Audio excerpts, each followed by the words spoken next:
안녕하세요.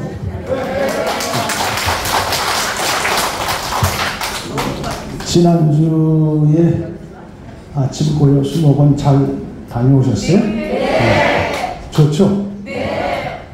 저도 가고 싶었는데 못 갔습니다. 전 거기 가본 지가 확 오래돼요. 98년도 갔었으니까 25년 이렇게 되는 것 같은데요. 네, 그래서 어떻게 변했나 가보고 싶었는데 못 가봤습니다. 대신 뭐 우리 학생 여러분이 다 잘 보시고 오셨겠죠. 거기 수목원에도 가을이 왔던가요? 네.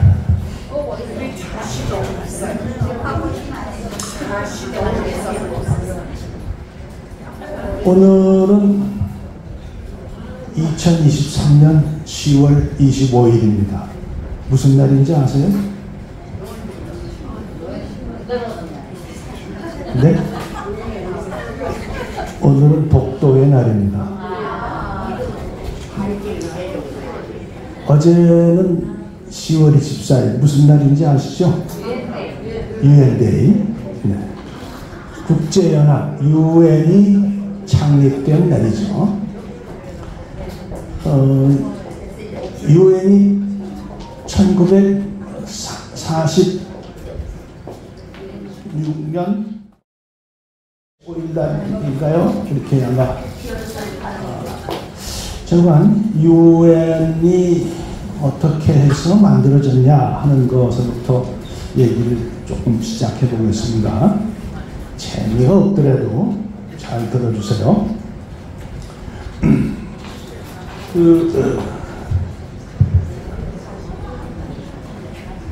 세계대전이 크게 두 개가 있었죠. 제1차 세계대전이 1914년에 시작이 됐습니다.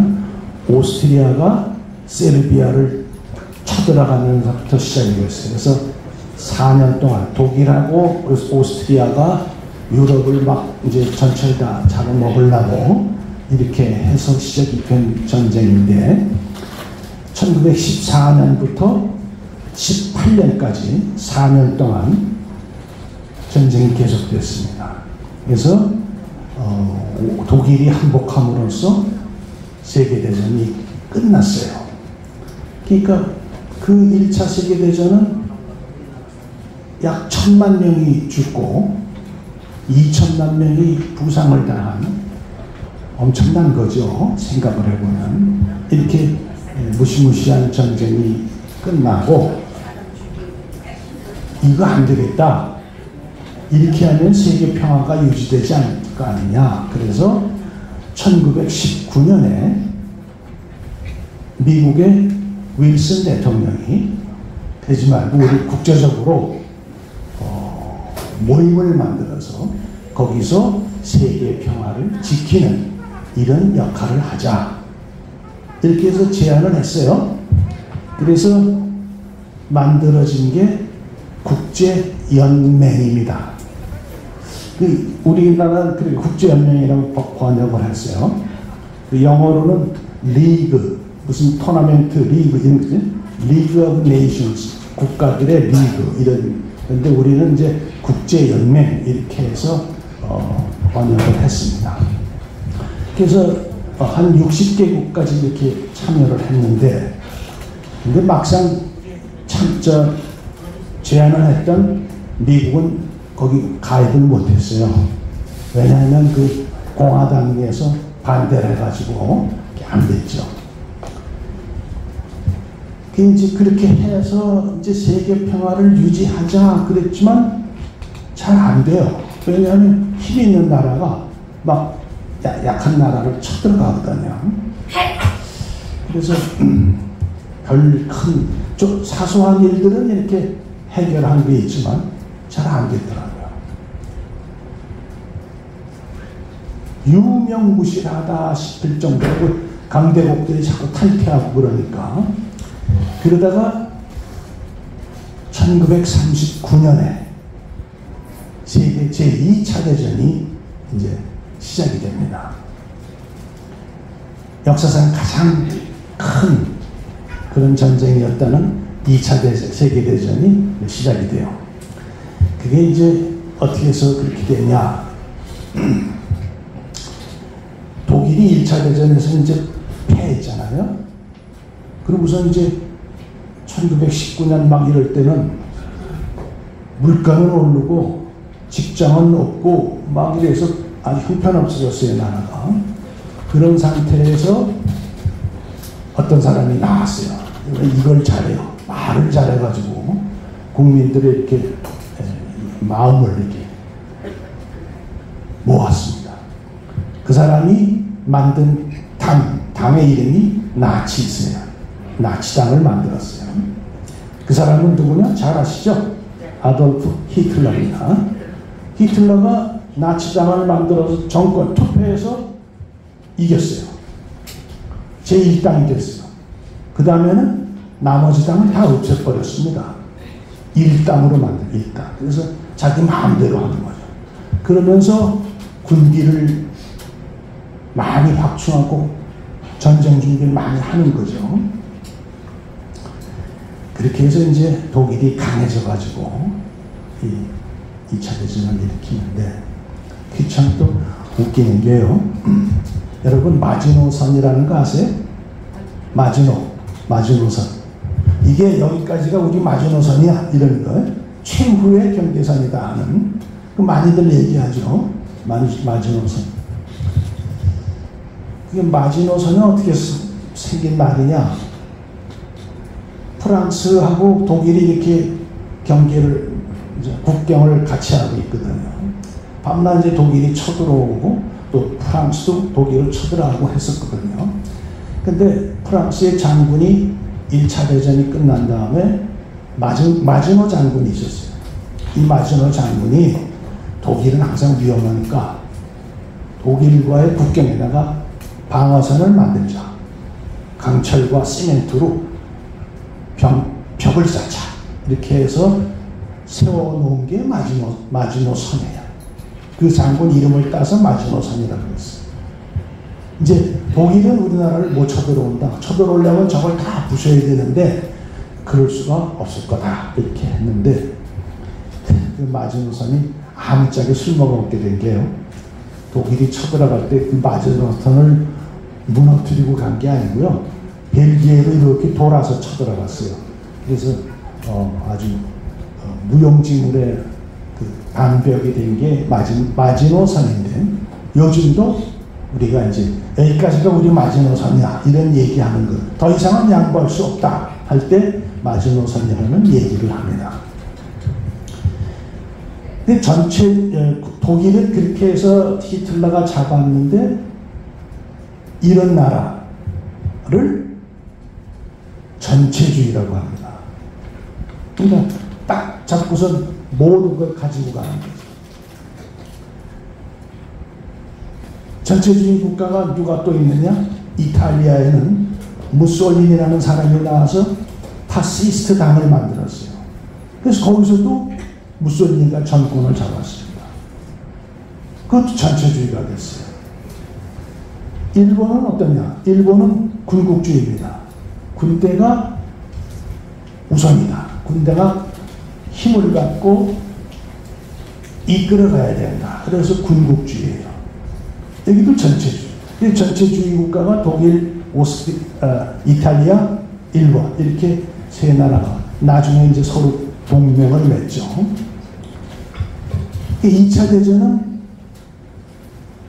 독일이 1939년에 폴란드를 침공하면서 발발했습니다. 그리고 아주 2차 대전 전쟁은 많이 보셨죠? 영화도 나오고 수도 없이 세계 최대의 작전 이런 것도 있고 영화도 많이 나왔잖아요.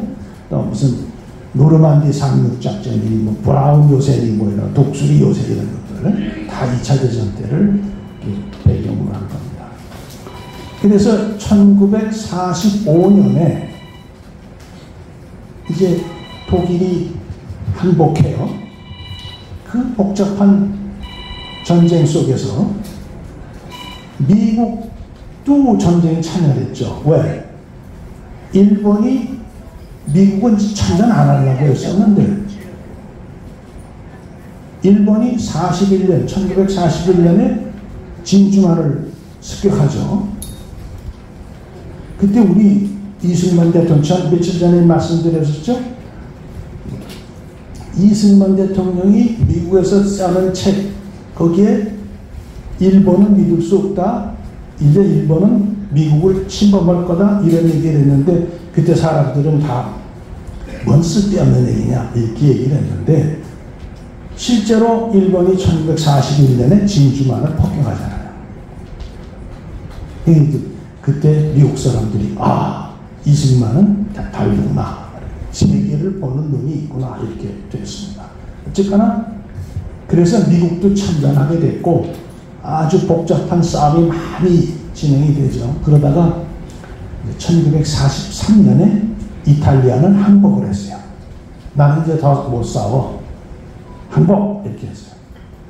그리고 1945년 독일은 얼마나 막강했는지 프랑스 옆에 나라는 다 점령하고 영국을 침범했는데, 영국을 폭격했는데 영국은 잘 안 넘어가요. 실패했어요. 그래서 소련으로 또 쳐들어가죠. 소련으로 쳐들어갔는데 거기서도 날씨가 추워지고 이러니까 재미를 못 봤어요. 그래서 이제 왔다 갔다 하면서 싸움을 하다가 1945년 5월 달인가요? 히틀러가 이제 항복하기 전에 권총으로 자살을 하죠. 그리고 독일도 항복을 했어요. 근데 일본 하나 남았잖아요. 일본 보고 이제 항복해라. 너네 항복 안 하면 안 된다. 우리는 끝까지 간다. 그러면서 이제 아주 용감하게 싸웁니다. 참 독한 사람들이었어요. 이 정신이라는 게 그런 것 같습니다. 우리는 천황폐하를 위해서, 일본을 위해서 그냥 목숨도 버린다. 일본이 그때 얼마나 대단했냐면은 그때 벌써 항공모함을 가지고 있었죠. 항공모함을 만들어서 그 항공모함을 진주만 가까이 가서 비행기 띄워가지고 진주만 폭격했잖아요. 대단했습니다. 그런데 항복해라 하니까 절대 못해 그랬는데, 히로시마하고 나가사키에 원자폭탄 하나씩 맞고서는 어떻게 돼요? 8월 15일 날 항복하잖아요. 그래서 우리가 어떻게 됐어요? 해방이 됐죠. 그러니까 유엔의 도움을 받은 거랑 마찬가지입니다. 미국이 이렇게 해서 이제 일본을 누르고 승리함으로써 우리도 해방이 됐고 했지만, 그 2차 대전이 끝나고 나서 이제는 안 되겠다. 세계의 지도자들이 모여서 이제는 지난번에 만들었던 국제연맹이 별일을 못했으니까 이제는 우리가 더 강력한 그런 국제 조직을 만들어서 세계 평화를 유지해야 되겠다. 이런 마음에서 이제 다 모여서 얘기하면서 탄생한 것이 유엔입니다. 유엔. 1945년 10월 24일. 어제. 78년 전인가요? 어제 날짜로 이렇게 됐어요. 그러니까 우리는 그 유엔의 도움을 굉장히 많이 받은, 어떻게 보면 굉장히 행운이 있는 그런 나라입니다. 좀 더 다시 말씀을 드리고요. 그래서 유엔이 이제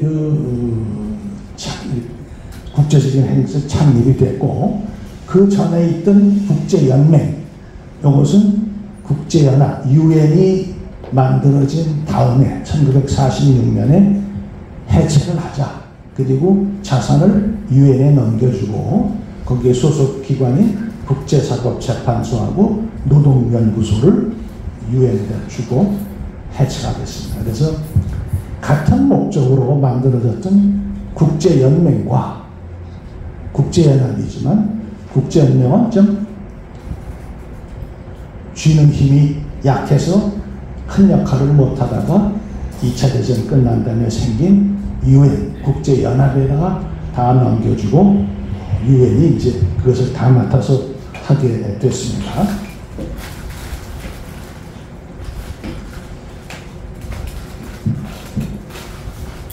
그런데 이제 우리나라도 이제 해방이 됐죠. 해방이 될 때에 비사가 하나 있습니다. 여러분 38선 가보셨어요? 네. 가다 보면 여기는 38선 이런 표지판 요즘도 있나요? 네.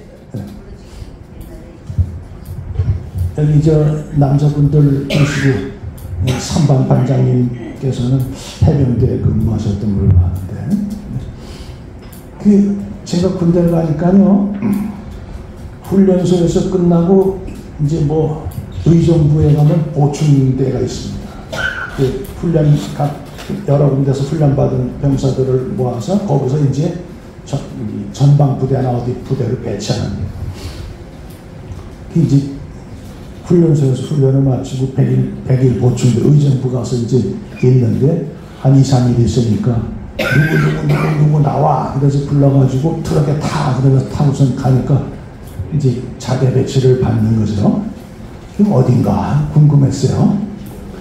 한참 가더니 가을인데 요즘 같을 때인데 아주 경치가 좋잖아요. 그래서 이제 가는데 가다가 보니까 여기 38선이 딱 있어요. 그러니까 같은 그 트럭에 타고 있던 그 신병들이죠. 전우들이 병사들이 막 그냥 놀래가지고 야 이거 어디 가는 거야? 막 불안해하더라고요. 근데 전 경치 구경만 하면서 갔습니다.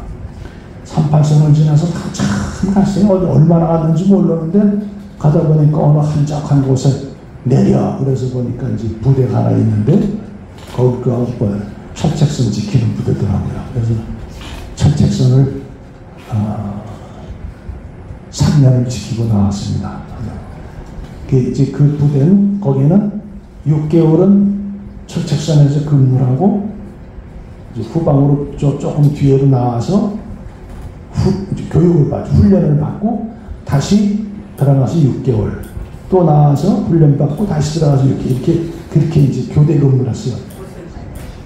하여간 별일이 다 있었습니다. 그때 뭐 철조망 끊고 오기도 하고 뭐 총도 쏘기도 하고 막 그랬었습니다만 하여간 38선이 그렇게 우리 머릿속에는 이건 너무 위험한 것 이런 생각이지만 38선이 어떻게 그어졌느냐 이거죠. 미국 사람이 그냥 쭉 커서 38선이 됐냐. 많은 사람들이 그렇게 생각을 해요. 그래서 좋지 않게 생각하는 사람들이 굉장히 많습니다. 그때 당시에 이 전체를 보면요. 이제 일본이 항복을 했어요. 근데 이제 항복을 받아야 되잖아요. 우리나라는 나라도 없었죠. 누가 지도자도 없었어요. 어떻게 해요? 그러니까 미군이 와서 이걸 해줘야 되는데 그게 어떡하나 하고 이제 그때 그러니까 케네디 대통령 때 국무장관을 했던 딘 러스크 대령이 그 어떻게 좀 아이디어를 내고 있었어요. 국무부에 전 받고 그래서 이제 본스틸 대령하고 둘이서 이제 여러 가지 회의를 하다가 방법이 없으니까 둘이서 이제 옆방에 가서 그 지도를 펴놓고 한반도를 이렇게 보는 거죠. 어떻게 하느냐? 어떻게 하는 게 좋을까? 그런데요, 소련은 이미 북한 땅으로 들어왔어요. 미군은 어디 있었냐? 남한에서도 1000km가 더 떨어져 있는 오키나와에 제1전방부대가 있었어요. 그러니까 소련이 맘만 먹으면 이거 금방 해요. 오키나와에 있는 미군이 오려면 여러 날 걸리죠. 그래서 이제 이 러스크 대령이 고민을 많이 합니다. 어떡하나. 그래서 이제 무슨 자연적인 지형, 예를 들어서 큰 강이라든가 산맥이라든가 이런 게 있는가 하고 지도를 자세히 봤는데, 원스틸 대략하고 둘이서 열심히 보는데 앞만 봐도 그런 게 없어요. 그래서 북위 38도 선을 인류하면 어떨까 해서 생각을 한 겁니다. 방법이 없다. 더군다나 그때 문제가 뭐냐 하면은 미국의 군인들, 군부는 오길 싫어해요. 4년 동안 전쟁으로 지쳤어요. 아시아 쪽으로 오려고 안 해요. 그러니까 너네 지금 가 있어라 하니까 우린 못 간다 이렇게 안 가고 싶다 이런 거죠. 그래서 이제 그 38선이라는 안을 가지고 그 자기네 미국 내에서 회의를 했더니 다 좋다 그래. 그런데 걱정이 하나 있었어요. 무슨 걱정이냐? 소련이 우리는 와서 이렇게 와서 한복 받아나가고 있지 않냐. 근데 미국은 사실 저 북한 그 만주 지역 쪽에서 그 한복을 받아가지고 만주까지 이렇게 좀 관리를 했으면 하는 그런 생각을 가지고 있었거든요. 근데 이미 소련이 여기까지 왔다. 넘어 들어오고 있는 거예요. 그래서 38선을 가지고 얘기를 하면서 야, 이거 소련이 우린 이렇게 왔으니까 더 남쪽으로 하자. 이럴까봐 걱정을 했는데 다행스럽게도 말이죠. 다행스럽게도 소련이 이 얘기를 제기하지 않았어요. 그래서 38선을 그어놓고 미군이 들어와서 대한민국의 수도 서울에서 옛 서울에서 일본군으로부터 한복을 받을 수 있었던 거죠. 참 다행스러운 일이다. 이게 왜 다행이냐? 저는 행운이라고 합니다. 행운의 38선. 왜 행운이냐? 만약에 38선을 긋지 않았다면 힘대로 하면 소련이 접수를 합니다. 그러면 어떻게 돼요? 소련군 대위 출신 누구요? 김일성이가 관리하는 나라가 되죠.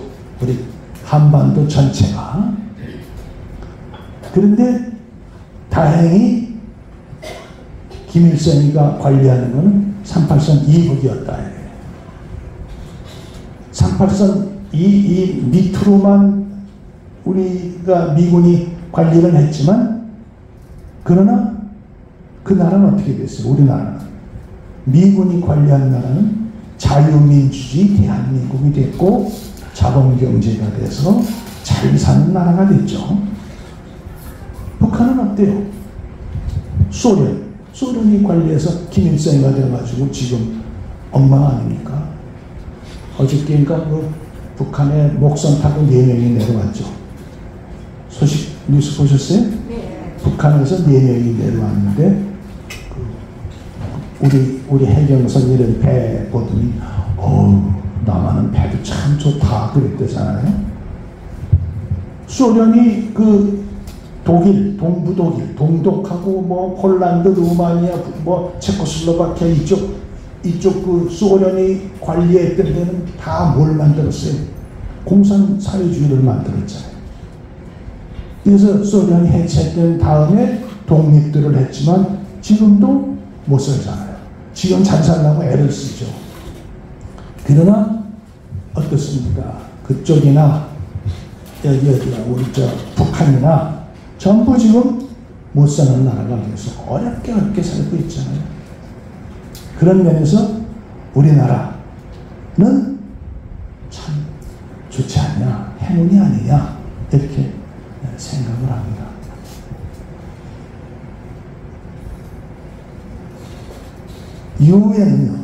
유엔은 그렇게 해서 만들어지고 했지만 1950년에 6.25가 이제 북한에서 이렇게 북괴들이 남침을 했을 때 유엔이 파병을 결정해 주죠. 유엔이 파병을 결정해 주죠. 대한민국에 군대를 보내서 막아야 된다. 이걸 결정합니다. 근데 저는 그것이 참 행운이라고 생각하는 것이 뭐냐면, 저는 유엔의 도움을 참 많이 받은 나라고 제일 처음부터 잘 받은 나라다는 그렇게 봐요. 우선 국가가 독립이 되면 국제연합 유엔에서 인준을 받아야 돼요. 1948년 12월 11일부터 12일까지 파리에서 회의가 열렸습니다. 그 회의는 뭐냐? 새로 독립한 국가들을 인준해주는 그런 회의예요. 우리나라에서는 국무총리 장면 그리고 네 사람이 이렇게 파리에 가서 이제 그 인준을 받기 위해서 갔습니다.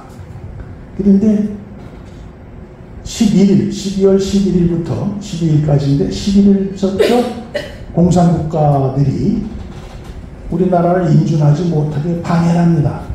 그거 어떻게 방해하느냐? 필리버스터라고 그러나요? 이거 반대 토론을 하는 거죠. 소련이 뭐 2시간, 뭐 헝가리가 2시간, 뭐 체코슬로바키아가 2시간 이래서 회의 시간 내내 반대 토론을 이렇게 해가지고 투표를 못하게 하려고 그랬던 겁니다. 그런데 12일 날, 그 다음 날이죠. 소련 대표가 이제 대한 코리아는 이승만 독재 뭐 어쩌고 해가면서 막 방해하려고 말을 하는데 이 성대에 결절이 문제가 생겨서 킥킥킥거리다가 쓰러져서 병원으로 실려갔어요. 근데 거기 나라들이 2시간씩 이렇게 책임을 지기로 했거든요. 소련 다음에 헝가리가 하기로 했는데 헝가리 대표가 2시간이 시간이 있으니까 나가서 커피 마시고 있었어요. 근데 소련이 대표가 쓰러져서 가니까 다음 얘기를 했는데 의장이 다음 뭐 토론하실 분 안 계십니까? 그 대표 할 사람들은 헝가리는 저기 들리지도 않는 데가 있으니까.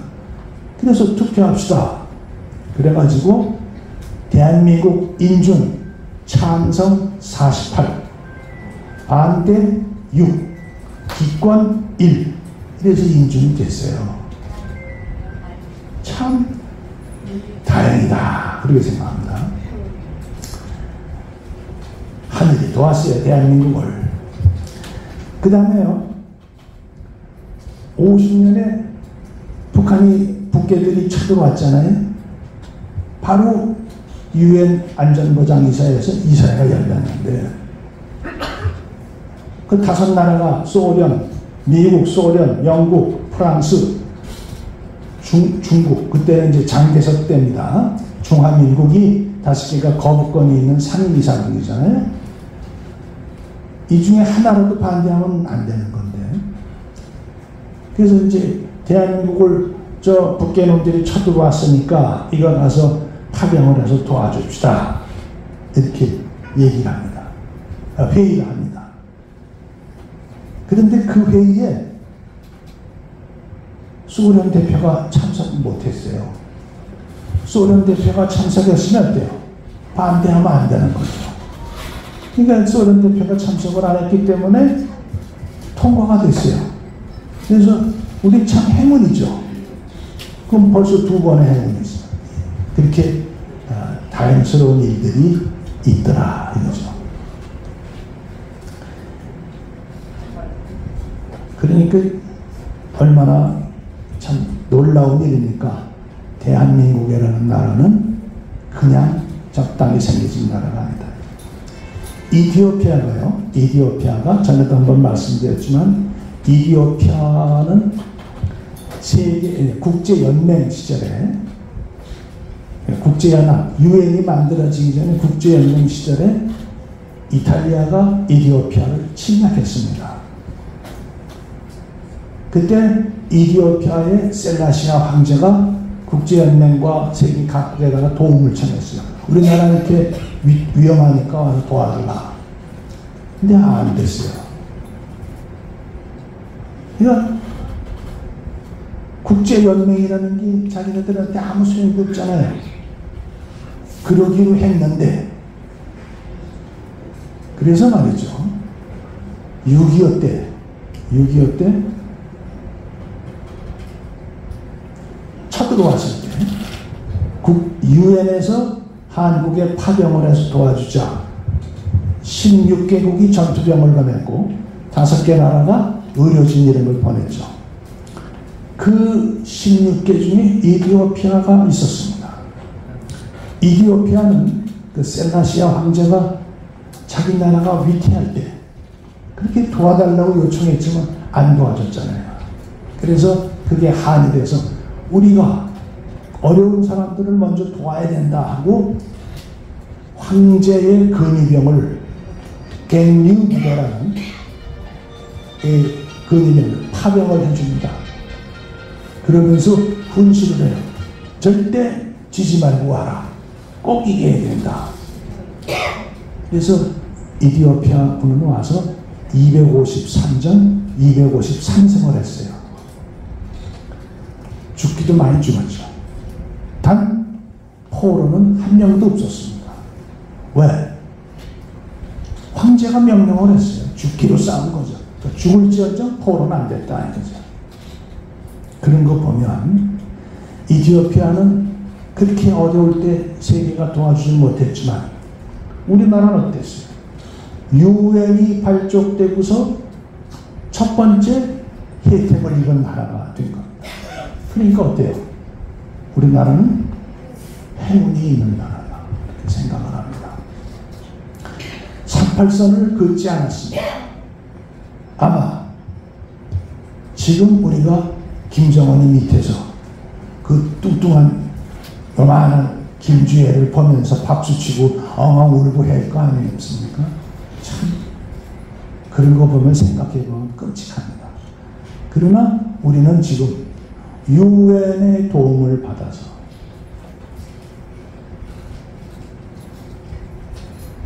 유엔의 도움을 받은 최선, 제일 처음의 나라였고 또 제일 잘된 민주주의 국가가 된 겁니다. 그런 면에서 유엔 우리가 좀 뗄 수가 없죠. 그래서 지금 우리나라가 잘 살게 된다면 어떻게 됐어요? 유엔에 많은 걸 내고 있죠. 유엔 뭐 평화유지원 이런 데도 다 가고 그런 겁니다.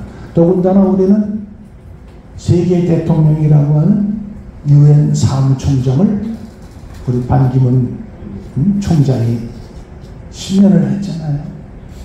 얼마나 이게 대단한 나라입니까?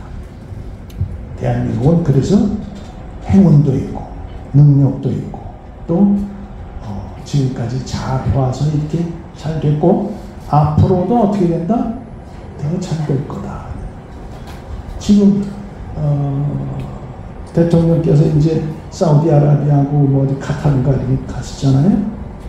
근데 지금 우리나라가 뭐 반도체니 뭐 텔레비전 이런 가전제품 뭐 휴대폰 이런 것들만 잘 되는 게 아니라 요 근래에는 뭐예요? 무기, 방위 산업 무기가 지금 한국제가 지금 인기 최고 아닙니까? 싸고 성능 좋고 다들 이제 우리나라 뭐 험담하다가 아유 저기 만들기 뭐 하겠어 하다가 한번 쏴보면 와 서로 살라고 그러죠. 그 포뿐이 아니라 지금 현무4 미사일, 현무 미사일 이것도 지금 무시무시한데 현무 5 이제 얼마 있으면 현무 6 나온대요. 이건 가서 쏘면 김정은이 있는 지하 벙커 100m 넘게까지 가서 터진다는 거죠. 지금 세계 각국에서는 한국 무기를 사려고 굉장히 기합니다. 대통령이 지금 영업사원 1호 영업사원이라고 다니면서 세일즈 하잖아요. 그러니까 상당히 국익에 도움이 많이 되지 않을까 싶습니다. 사우디아라비아가 아주 큰 뜻을 품고 뭐냐 지금은 사우디아라비아가 석유가 많이 나오니까 그걸 이제 세계 석유 국가들을 이렇게 좀 의장이 돼서 이렇게 저걸 하고 있거든요. 석유가 떨어지는 날은 어떻게 돼요? 모래밖에 없잖아요. 그러니까 그렇게 되기 전에 지금 네옴시티 이런 걸 만들어서 앞으로 나가는 그런 나라를 만들려고 애를 쓰고 있죠. 그러니까 한국 기술 최고죠. 건축 이런 것도 더 이상 세계 최고로 높은 부르즈 할리파인가 어디죠? 두바이에 그런 뭐 저쪽 뭐 말레이시아에 무슨 뭐 큰 높은 이런 거 다 한국이 됐거든요. 그런 거 잘하죠. 그러니까 한국 기술진들 공사를 갖다가 맡길 생각을 하고 사우디아라비아의 빈 살만 왕세지가 대통령 우리 대통령 오시라고 해서 자꾸 이렇게 하는 이유가 한국과 같이 가면 괜찮다. 중국과 같이 가면 뒤가 안 좋은데 한국과 같이 가면 뒤가 좋더라. 이런 거죠. 폴란드가 지금 우리나라에 무기를 막 어마어마하게 사들이려고 그럽니다. 또 다른 나라들도 막 그래요. 탱크도 써보니까 독일적으로 아주 좋고 뭐 어쩌고 그러지 않습니까? 근데 지금 다른 나라들은 무기 생산 능력이 이제 떨어져서 없어요. 그런데 우리나라는 지금 이제 막 그걸 만들고 비행기도 어떻습니까? 막 만들고 지금 그래서 써보고 한 나라들은 이야 그러니까 지금 세계에서 한국의 무기를 수입해야 되겠다 이렇게 하는 게 있습니다. 그래서 아까 말씀드렸듯이 38선 우리가 해방이 되면 38선이 그어져서 미국의 도움을 받아가지고 이 자유 대한민국 선진국으로 갔죠. 이제 선진국에 들어갔으니까 세계 10대 경제대국이 됐으니까 이제 앞으로 저쪽 중동 뭐 이런데 난민이 이런데 하고 해서 아프리카 그래서 이제 앞으로 대한민국이 세계를 이끌어가는 나라가 되지 않겠느냐 이렇게 생각을 합니다. 한때 그 굿즈라고 하는 게 있었죠. 굿즈, G-U-T-S 이 앞으로 세상을 이끌어갈 나라 굿즈 G는 독일입니다. German U는 USA 미국이죠. T 터키에 터키죠. 그리고 S는 South Korea 그래서 독일, 미국, 터키, 한국이 앞으로 세계를 이끌어갈 거다 하는 그런 얘기들이 있습니다. 저는 그렇게 될 거라고 믿고 지금까지 대한민국을 이렇게 만들어 오신 분들이 여기 계신 분들 여러분이니까 앞으로 여러분들 자녀와 손주들 증손주들이 그렇게 될 거다 하는 확신을 가지고 희망을 가지고 있습니다. 그렇게 되리라 믿습니다. 여러분 같이 협력해 주시기 바랍니다.